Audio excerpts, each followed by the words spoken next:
रात के 2 बजे बिहार के गोपालगंज जिले के पकड़ी मिश्राइन गांव में एक मां ने अपने बेटे को सुकून से सोता हुआ देखा। उसका बुखार चेक किया, कपड़ा ठीक किया और वापस अपने कमरे में चली गई। सुबह जब 5 बजे तब वो फिर बेटे के कमरे में गई। बिस्तर खाली था, बेटा गायब हो चुका था। ना कोई आहट, ना कोई शोर, बस एक चिट्ठी रखी थी मां के नाम। और जब पुलिस ने उसके मोबाइल की गूगल हिस्ट्री खंगाली तो जो सामने आया उसने सबके होश उड़ा दिए। नमस्कार, यह हमरा बिहार और मैं हूं आपके साथ दिनकर आनंद। दोस्तों, गोपालगंज के 18 साल के निखिल गुप्ता को लापता हुई 4 दिन बीत चुके हैं। ना कोई सुराग मिला, ना कोई फोन आया। ये कहानी हर माता पिता को हिलाकर रख देगी, इसलिए वीडियो को अंत तक जरूर देखिएगा। निखिल गुप्ता सीबीएसई बोर्ड का स्टूडेंट था। 10वीं में 93% अंक आए थे। होनहार, शांत स्वभाव का, पढ़ाई में हमेशा अव्वल। 17 फरवरी से उसके इंटरमीडिएट के एग्जाम शुरू होने वाले थे। पूरे परिवार को उम्मीद थी कि निखिल इस बार भी शानदार प्रदर्शन करेगा, लेकिन एग्जाम से ठीक कुछ घंटे पहले निखिल ने कुछ ऐसा किया जिसकी कल्पना किसी ने नहीं की।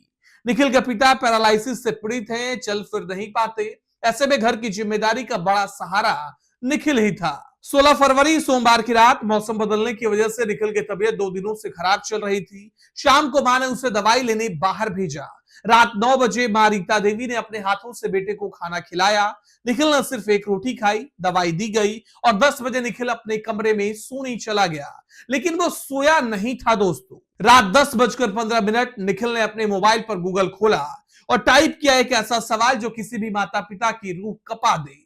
अगले 2 घंटों में उसने मौत से जुड़े 5 से 6 सवाल एक के बाद एक सर्च किए। हम यहां उन सवालों के डिटेल नहीं बताएंगे, लेकिन इतना समझ लीजिए कि एक 18 साल का बच्चा रात के अंधेरे में मौत के तरीके खोज रहा था और उसके ठीक बगल वाले कमरे में उसकी मां बेफिक्र सो रही थी। रात के 2 बजे मां की नींद खुली, वो बेटे के कमरे में गई, देखा निखिल सो रहा है, बुखार चेक किया और वापस आ गई।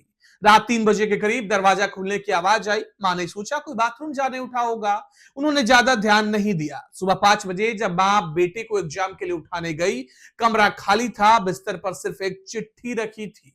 चिट्ठी में लिखा था, प्रिय मम्मी, तुम्हारा बेटा निखिल इस घर को छोड़कर कहीं दूर जा रहा है। मैं सन्यासी जीवन बिताने जा रहा हूं। मम्मी, मेरे जीवन में बहुत कष्ट है जो मैं तुम्हें बता नहीं सकता। मेरे जाने के बाद तुम्हें और नाना को बहुत दुख होगा, लेकिन तुम्हारे 2 और बच्चे हैं, वे तुम लोगों का ख्याल रखेंगे। मम्मी, मेरी तुमसे विनती है कि मेरी जिंदगी मुझे जी लेने दो। मैं तुम्हारे पैसों में से 600 रुपए लेकर जा रहा हूं। सिर्फ 600 रुपए लेकर एक 18 साल का बच्चा अंधेरे में निकल गया। ना किसी को बताया, ना किसी से मिला। पुलिस जांच और परिवार की बातों से एक और चौंकाने वाली बात सामने आई। निखिल पहले कुछ महीनों से अध्यात्म की ओर तेजी से आकर्षित हो रहा था। वह घंटों प्रेमानंद महाराज के प्रवचन सुनता था, ध्यान लगाता था। कई बार उसने अपनी मम्मी से भी कहा कि माँ, आप भी प्रेमानंद महाराज का प्रवचन सुना करो। महाराज जी तो 9 साल की उम्र में ही सन्यासी बन गए थे। उनका जीवन कितना अच्छा है, कोई कष्ट नहीं रहता। मां ने पूछा भी था, क्या तुम सन्यासी बनना चाहते हो? तब निखिल ने कहा था, नहीं मां, मैं तो आप लोगों का ही ध्यान रखूंगा। लेकिन चिट्ठी में उसने सन्यासी जीवन बिताने की बात लिखी और गूगल हिस्ट्री में मौत के तरीके खोजे। ये दो बातें एक साथ मन में कई सवाल खड़े करती है दोस्तों।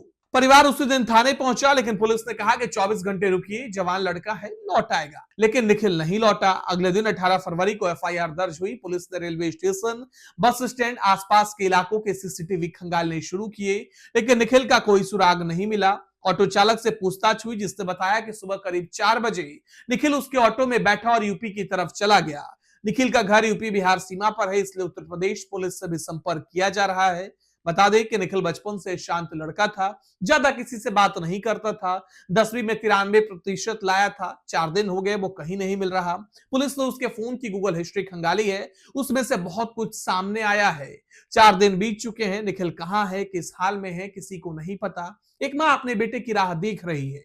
एक बीमार पिता बिस्तर पर लाचार पड़ा है। पूरा परिवार टूट चुका है। लेकिन इस कहानी में एक सबक छुपा है जो हर माता पिता को समझना जरूरी है। अगर आपका बच्चा अचानक शांत हो जाए, अकेला रहने लगे, घंटों मोबाइल पर कुछ देखता रहे, अजीब सवाल पूछने लगे, तो उसे डांटिए मत, उससे बात कीजिए, उसकी बात सुनिए, क्योंकि कभी कभी बच्चे वो बात नहीं कह पाते जो उनके अंदर चल रही होती है। निखिल ने चिट्ठी में लिखा, मेरे जीवन में बहुत कष्ट है जो मैं तुम्हें बता नहीं सकता। काश कोई होता जिससे वो बात कर पाता। अगर आप या आपका कोई अपना मानसिक तनाव से गुजर रहा है तो कृपया मदद ले। मदद के लिए 18602662 345 पर कॉल करें। टोल फ्री नंबर है और आप यहां पे बात करके अपनी समस्या बता सकते हैं। अगर आप या आपका कोई करीबी ऐसे दौर से गुजर रहा है तो स्क्रीन पर दिए गए हेल्पलाइन नंबर पर कॉल कीजिए। मदद मांगना कमजोरी नहीं, बहादुरी है। और अगर निखिल के बारे में किसी को कोई जानकारी हो तो कृपया नजदीकी पुलिस स्टेशन को सूचित करें। इस वीडियो को ज्यादा से ज्यादा शेयर कीजिए, शायद निखिल तक या उसका कोई जानकारी रखने वाले तक ये पहुंच जाए। लाइक कीजिए, सब्सक्राइब कीजिए और कमेंट में बताइए कि आप इस मामले पर क्या सोचते हैं। नमस्कार।